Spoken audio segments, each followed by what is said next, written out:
Okay, hello everybody. Welcome. Thank you all for joining us. My name is Parveen. My pronouns are she, her, and I'm with the John Humphrey Center for Peace and Human Rights. And I want to thank all of you for joining us today for the second session in our national series on police oversight, legal change, and system transformation. For those who may be new to our work, the John Humphrey Center is dedicated to advancing human rights through research, dialogue, education, and advocacy. Our national series bring together community members, legal professionals, researchers, and advocates to explore key issues in policing, accountability, and systemic change. Our goal is to provide a space where we can learn from one another, examine these challenges, and discuss possibilities for a more just and accountable system. We would also like to acknowledge and thank the City of Edmonton and the Government of Canada for funding this work and supporting us in continuing this important conversation. Before we do get started, I do want to take a moment to acknowledge the land that we are all on. We are coming from different parts of Turtle Island. JHC is located on Amiskwaci, or Treaty 6 territory, also known by its colonial name as Edmonton, and is the homeland of the Cree, the Blackfoot, Métis, and other nations. I am coming to you from Toronto, also known as Toronto, covered by Treaty 13 territory, which is the traditional territory of many nations, including the Mississaugas of the Credit, the Anishinaabe, the Chippewa, the Haudenosaunee, and the Wendat peoples. We pay our respects to the First Nations and Métis ancestors of this land and reaffirm our relationship with one another. It is absolutely essential before we begin any kind of conversation or work on human rights to root ourselves into the history of the land and to understand the causes of human rights issues that we are experiencing and living today. I acknowledge that this land carries a history that predates and extends beyond all of us, and it shapes the realities that we live in today.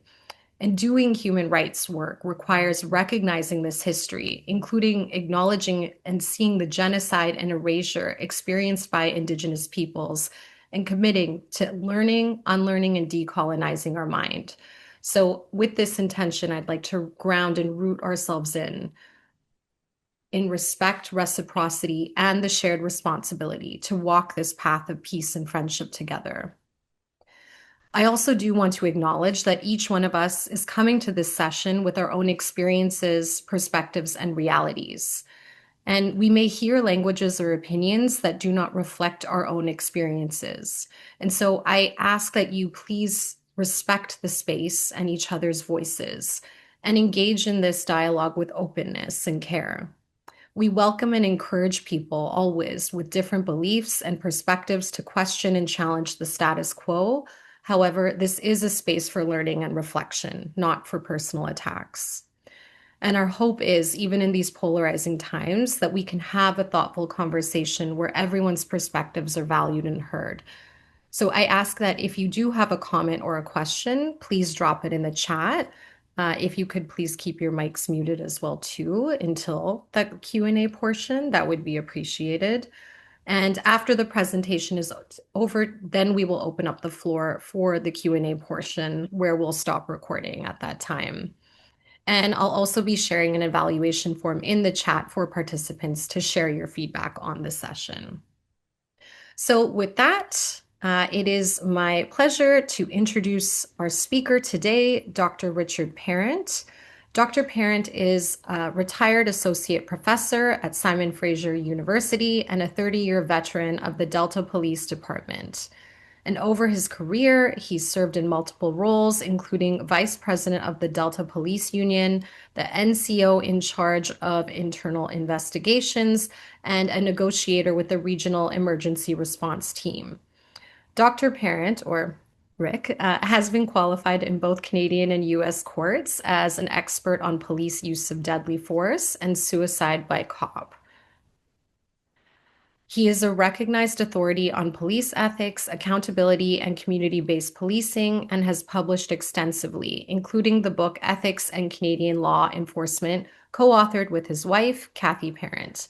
And today they continue to research and publish on strengthening police practices in Canada.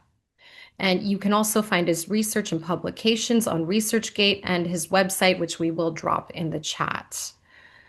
So today's session is exploring the evolving role of civilian oversight bodies in holding police accountable. Dr. Parent will discuss their mandates, their limitations, and the opportunities for strengthening public trust.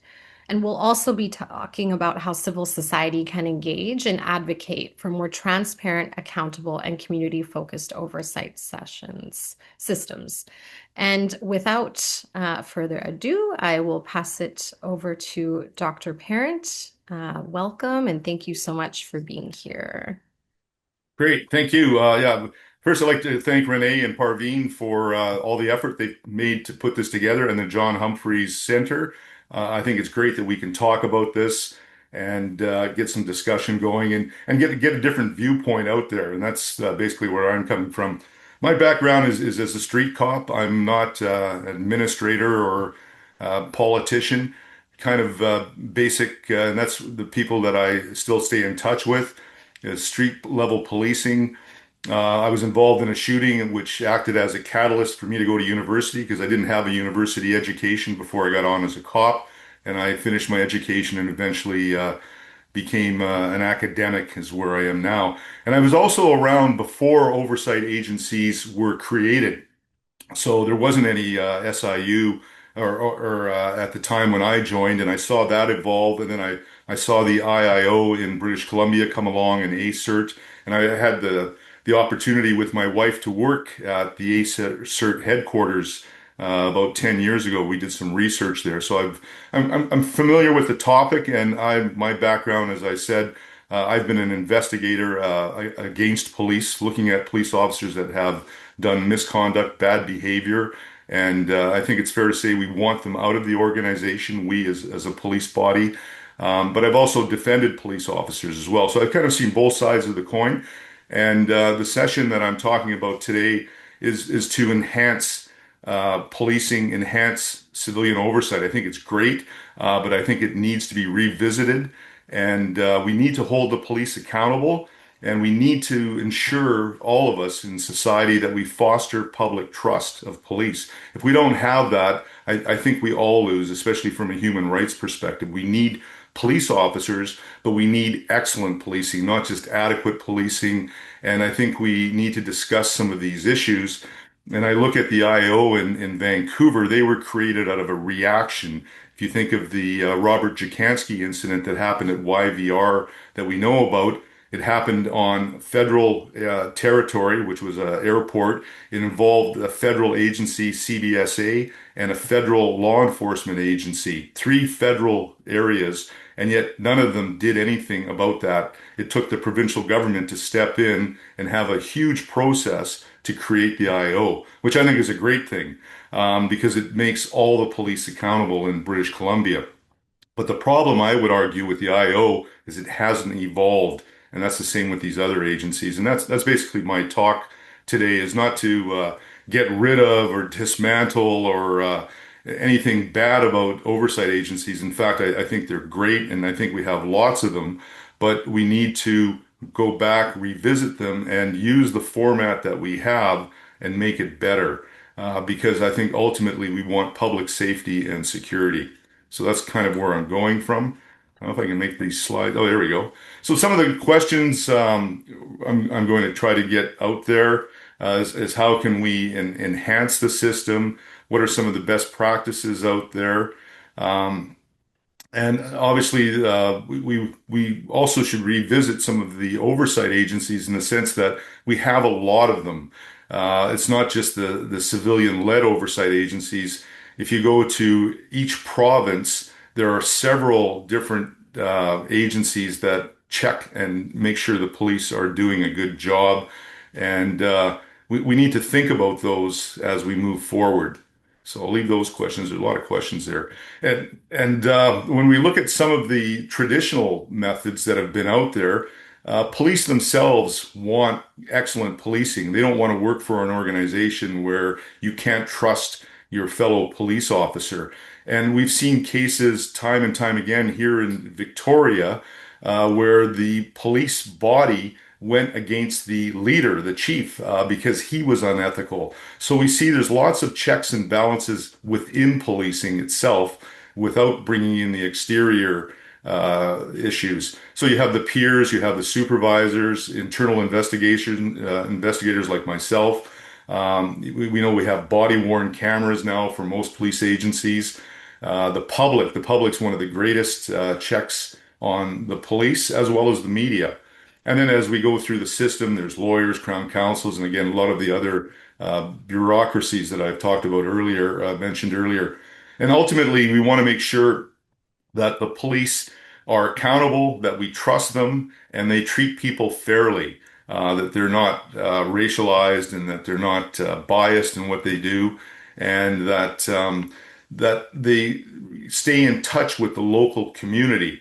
And if you look down south of the border, which has been in the news all across Canada and the US, but you see a different style of policing there. You also see what's happening in Minnesota, where the local police are pitted against the federal agents that are coming in. And the federal agents are, it's interesting when you watch the media in that they cover their faces. They really don't have any identity. They don't even wear uniforms. I can't tell whether they're wearing pajamas or different things. They're dressed differently, where the local police tend to be uniformed. They talk to the public and they're there to help the public. They're not there to impose something on individuals. And I think that's the difference. We want policing by consent.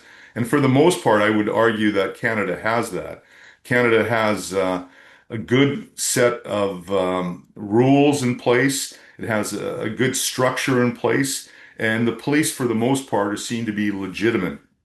They're there to manage conflicts, they solve problems, and they're held accountable. We know that when it comes to serious misconduct, when they commit some sort of action such as using force, they respond to violence, they either take someone's life, they shoot and kill someone, or they get involved in some sort of altercation, that there's a series of processes that occur that over a lengthy time to ensure that they are doing the right thing. And if they're not, again, they're charged and there are convictions that happen. So in order to be effective, the police need the support of the public as well. They can't operate on their own. And if you look back at Peel's principles, for those that remember that, the public are the police and the police are the public. There really is no difference, except that the police are trained, they're recruited, and we give them a uniform. But ultimately, they should be people from the community who care about the community and are just getting paid to do what everybody else would do, except we go about our daily business. We can't do policing because we're too busy doing other things. So we pay these people from our community to keep it safe, to keep it secure. And that's what we want, as opposed to, again, agents from the state that get dropped into a city and are imposing these rules, etc. So, and procedural justice comes out of that to make sure that the police actions are legitimate and in accordance with the rule of law. So again, we have all these issues here that basically work in our society, and we want them to continue to work. And I would argue, for those of you that don't know a great deal about policing, we have one of the best policing systems in the world. I've been and worked with the police in New Zealand on ethical issues. You can find out the reports on my webpage. My wife and I spent a couple months there in New Zealand working with the police. I've been to Europe several times. I've been to India. I've been around the world, and I've dealt with the police in a lot of these countries. And I would suggest that Canada has one of the best policing systems in the world. New Zealand is good. Some of the Scandinavian countries. You look at the United States, you can draw your own conclusions there. But I ask you to compare other countries and to think about what is better in other countries that we're lacking. And not that I'm saying that our system is perfect, but I don't think Canadians appreciate how good our policing system is and how good our accountability system is for policing in Canada. I think we can improve it, and that's basically what I'm talking about today. Um, One of the problems we have that I'm going to bring up is we have a low police to population ratio. We hear a lot of politicians, we hear a lot of members of the public saying we need more law enforcement, we need this, we need that. But ultimately, when we look at our system, we don't have a lot of interest in policing. People don't want to be police officers, and we have a low population to police population ratio. In other words, we could hire a lot more, but we don't have the individuals, we don't have the bodies that are willing to walk into these jobs. And what we find too, when we look at evidence-based research, we find out things such as calls for service. We find the police are busy. They do a lot of work in Canada, and very, very few incidents use any force. 90, I think it's 97% or more of the incidents in Canada that we see from surveys, from research, do not use force. And yet that's typically what we talk about all the time. Civilian-led agencies, and I've touched on this, they were created to address the concerns of police accountability. They were actually, ironically, created to increase public confidence. We want the public to be safe. They want to trust the police. They want to make sure the police know what they're doing, and they want a good police force. And that's why civilian agencies were created. And so it's a great concept. But I would argue that things need to change, and they need to change in a positive way so that there's less of an adversarial approach that has evolved over the years. Especially in the area of police shootings and again, use of force. And I'm talking about the extreme things here. I'm not talking about conduct where an officer is rude or officer sleeping on the job. I'm not talking about those things. I'm talking about the severe things that we tend to talk about on social media, in the news. Police officers used force. He's actually physically punched someone. They've dragged somebody. They've used their firearm. Those are the incidents that I'm talking about. And what we find is that we look at the media, there's a tend to focus on these very small incidents. Again, they're less than 1% of what occurs in policing in Canada. And there's a lot of negativity placed on the actions of the officer, and it's with intensity. It's very critical of the police. At times, the police are vilified. We put them in these situations, and they're the bad people. The police obviously are the problem. That's what we sometimes hear on social media and media reporting. If you listen to radio talk shows, etc.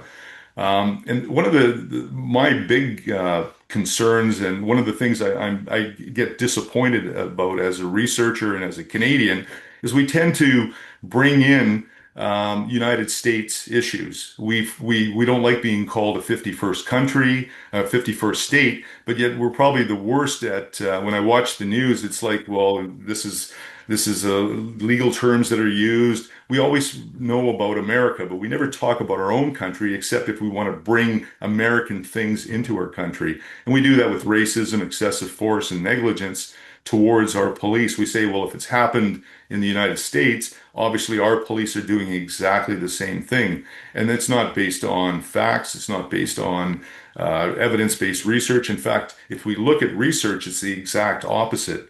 But again, as a community, I think we sometimes don't do that. Quite often we don't. And I find that very disappointing as Canadians. So again, that's one of the reasons why I have my webpage out there. I have my stuff on ResearchGate. I talk about other researchers because there is a group of Canadian researchers that are producing evidence-based research that we want Canadians to look at and think about how it impacts our country, our community, not the United States.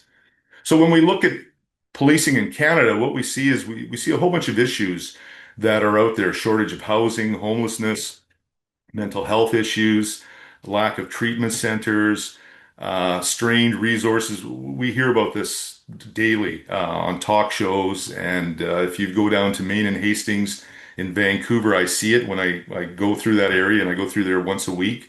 We have a lot of issues within our country that need to be fixed. We have problems. And what we do with the police is we tend to send police into those situations. And we know that we need the police into those situations because we have individuals that are in crisis or a medical issue, and lots of times there's aggression or violence. Somebody has taken a drug, somebody has a mental health episode, and again, there's violence involved. The community, the public, is being threatened or being hurt. It could be something even without, it could be a domestic crisis as well, domestic violence. So I suggest we need police and we need them right away to come in and intervene with violence and when people are getting hurt. And a lot of these incidents are dynamic. And I think that's something else that hasn't happened. People aren't used to being in a fight. And if you've ever been in a fight, and you see it sometimes on hockey, it's not scripted. It's somebody throws a punch, somebody punches back harder, and it's a give and take back and forth. It's dynamic, it changes. And you can't just come in with a feather duster and say, stop doing that. You can't just use a Star Trek taser and make someone fall down. The reality is you have to jump in, you have to grab that person, you have to sometimes punch them. And we're not used to seeing that.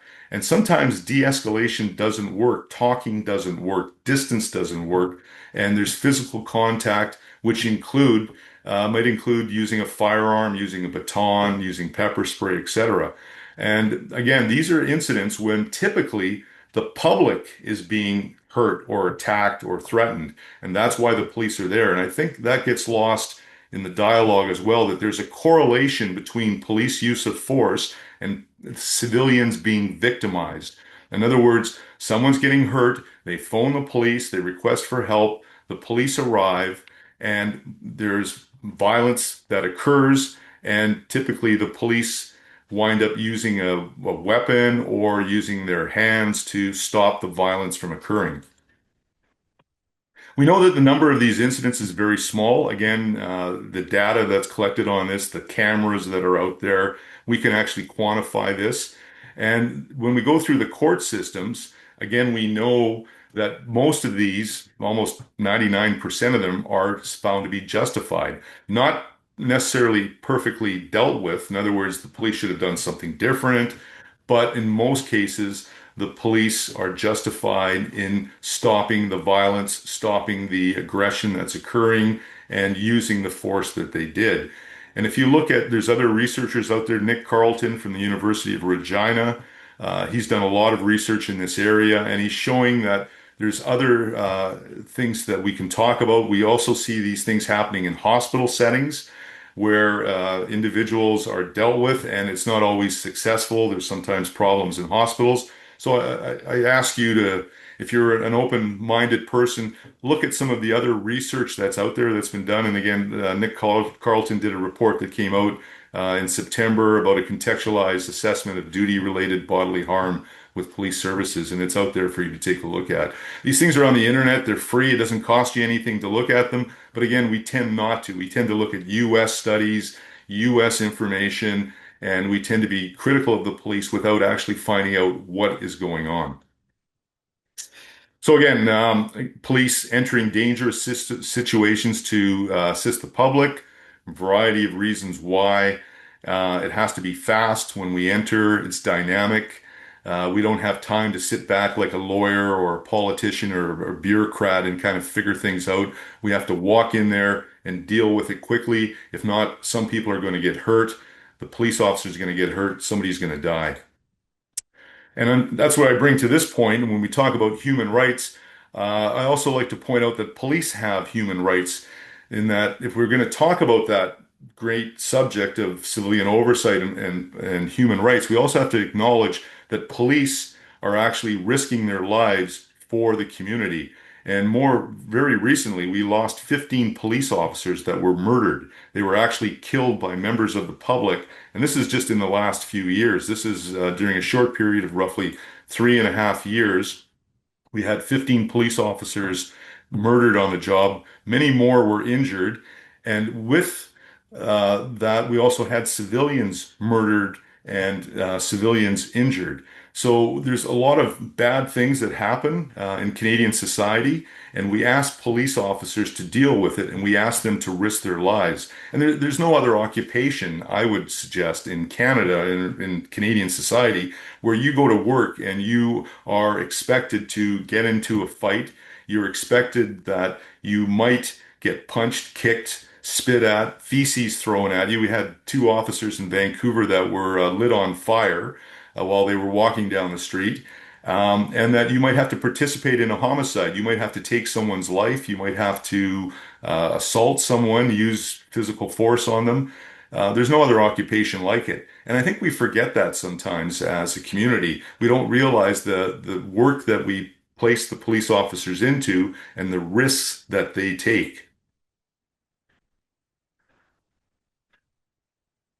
And it's also a precarious job because even without those risks, you're driving, you're working shift work 24 hours a day, you're going at high speeds to calls. Police accidentally die like other occupations, but they also are murdered. Um, and again, I've done some research on that with a team of us. We looked at all the police shootings that have happened, police officers getting killed over the last 40 years. And we also looked at the more recent ones during the period between April 2020 and September 2023, where we lost 15 officers. And what's interesting, again, that is forgotten is the police were going to these calls to help the public. 23 civilians were murdered during those same incidents where the police officers died. We had the Nova Scotia incident. We've had other incidents where the police were ambushed and killed during those cases. And what does it mean for the rest of us that really don't focus on that? Well, it does have an impact. It's a negative impact. Is we find there's a lack of interest in policing. There's a lack of qualified applicants. You talk to young people, most of them don't want to become police officers. Those that do enter typically retire early, or they do a short career just for a few years to say that I was a police officer.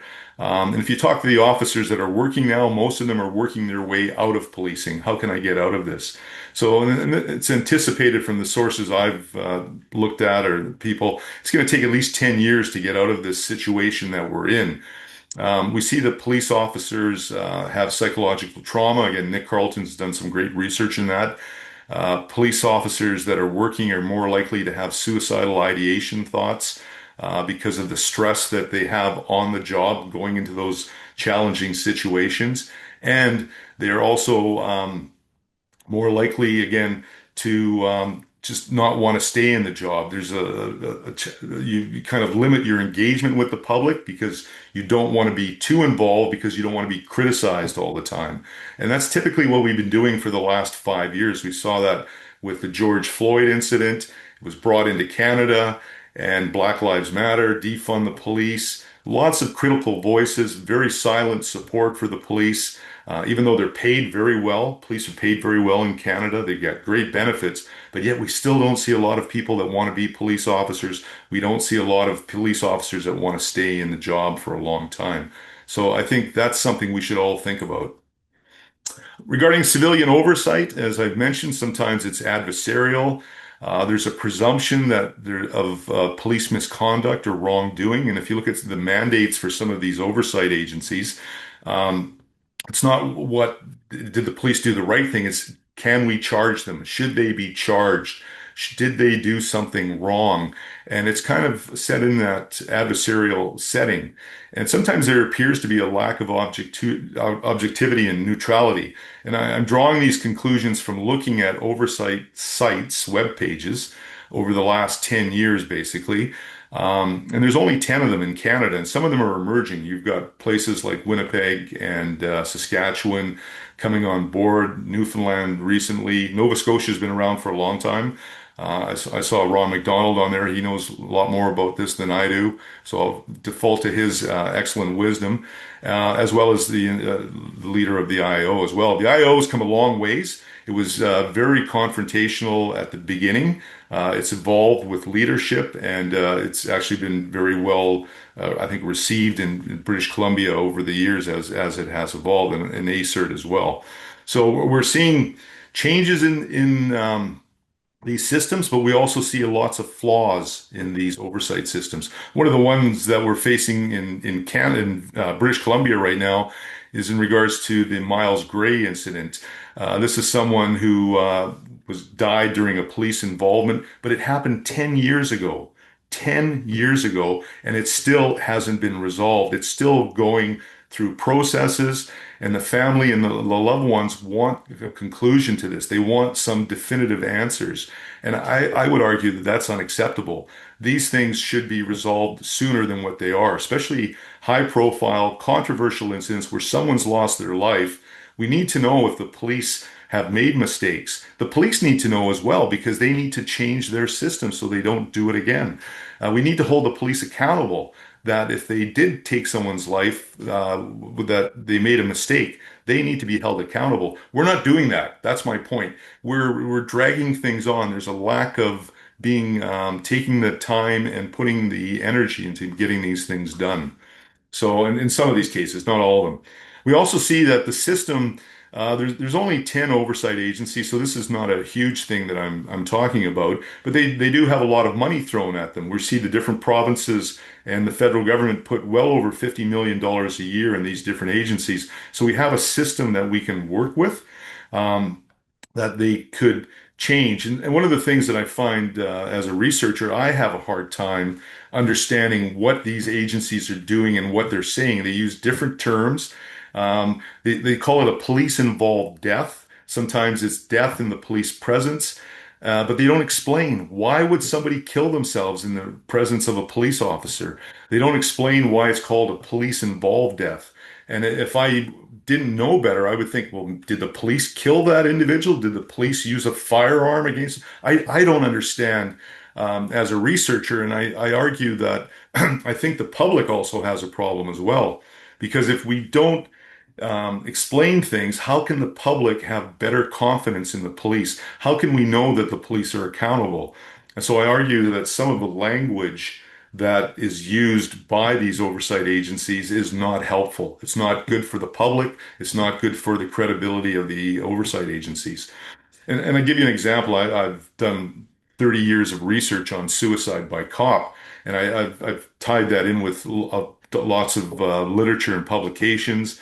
And we find out that there are these relationships that happen where police will go to a call, and for a variety of reasons, someone might try to kill the police, and it's an actual attempt of suicide, and the police officer will use force to prevent themselves from being killed. So suicide by cop is acknowledged out there in the literature. There's balcony jumping as well. That's another study that's been done. And we know that suicide happens on a regular basis. But what we also know is we send police to these calls. We send police to deal with suicidal individuals. We send police to deal with individuals in crisis, mental health issues. Why do we do that? Are they the best people to send to these complex situations? Do they not sometimes make it worse? We don't deal with that, and we should. Why do we send police to these things if they're not successful all the time? Is there a better way of dealing with these type of calls and crisis? It's not fair to those individuals that are calling out for, it's a cry for help, and we send the police as opposed to a doctor, a nurse, a mental health expert.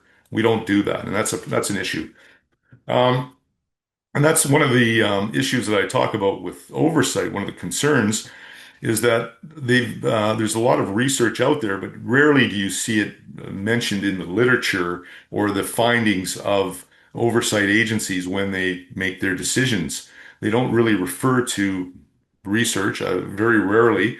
They tend not to inform governments of significant findings such as social policy issues, suicide, mental health, the things I've been talking about.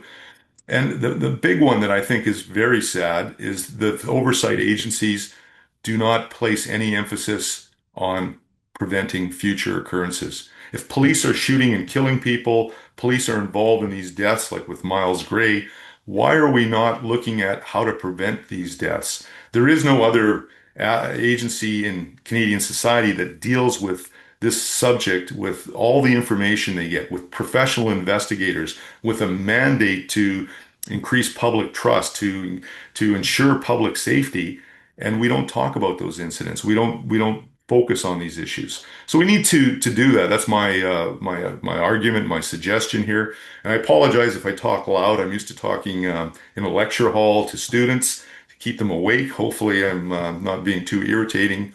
But I'm just trying to get my point across that I think we need to look at these issues and talk about them. And again, I talk about reforming or changing the systems that we have, not creating new ones.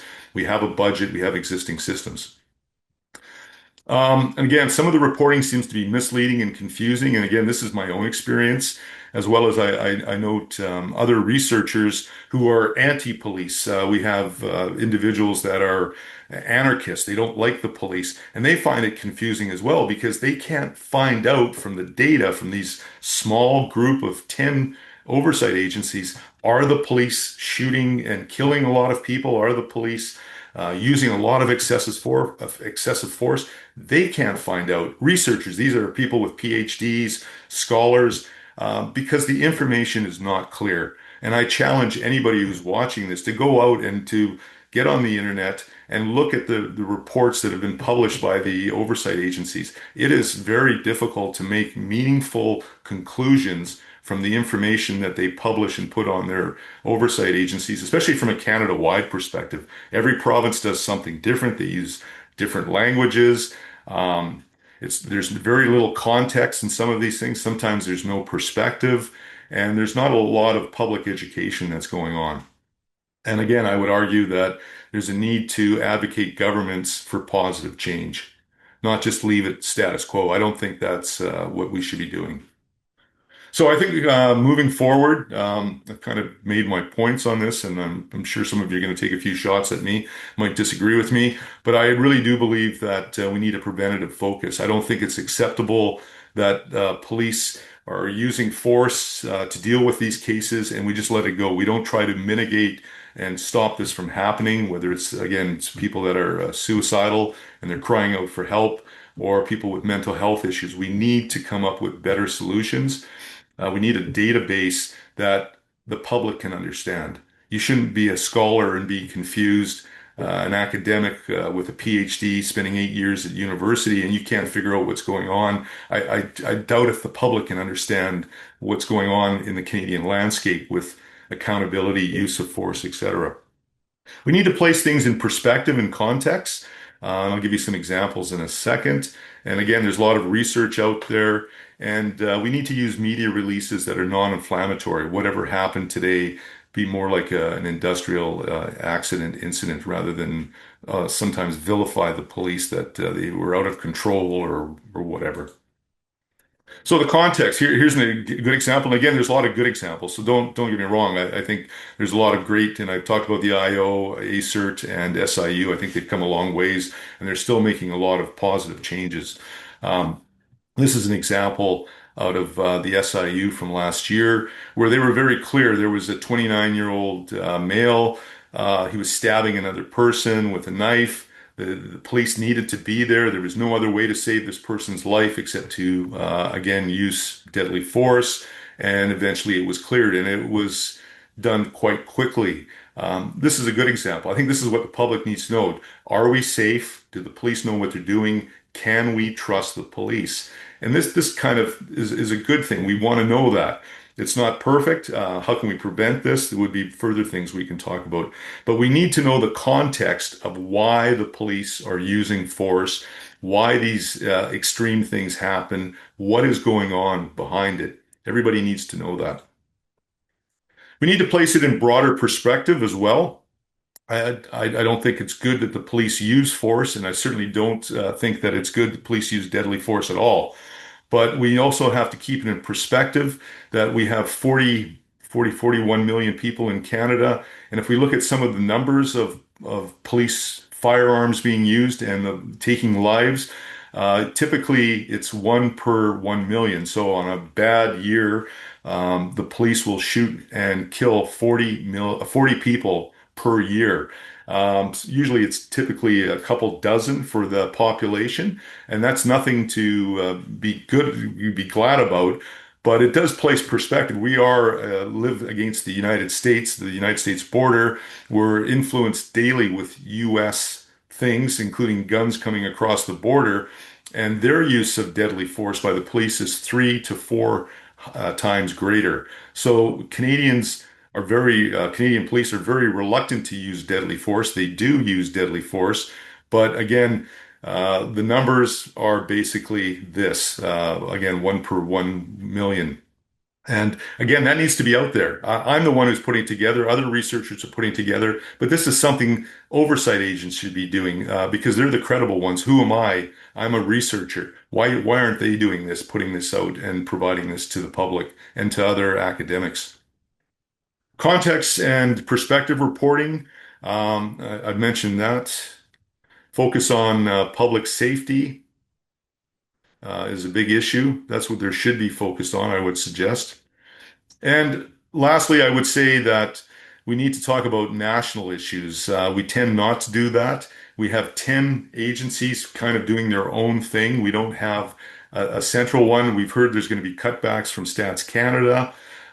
So I would suggest or argue that we somehow need a national oversight agency, whatever that is, or a repository where people like myself can put academic papers in that they can look at, use if it's worthy. People like the John Humphrey Group Center can be involved and ensure that civil rights and that human rights are maintained. But we don't have that. We don't have a national place, and we don't have a national place for oversight agencies to give their data. Every year, we should know by this time how many individuals were shot and killed by the police by January, February of the year past. It's going to take us months to put that together, to get that information, because as I've given you examples, things drag on for years. The data is confusing. There's a desperate need to overhaul our system in Canada. We need to be more focused on public education, more focused on prevention, public safety, security, all those things. So I'm going to kind of stop there. I think I've kind of made my point. And again, it's based on research that we've done, as well as other researchers that are out there, that there's a need to change the current system that's there.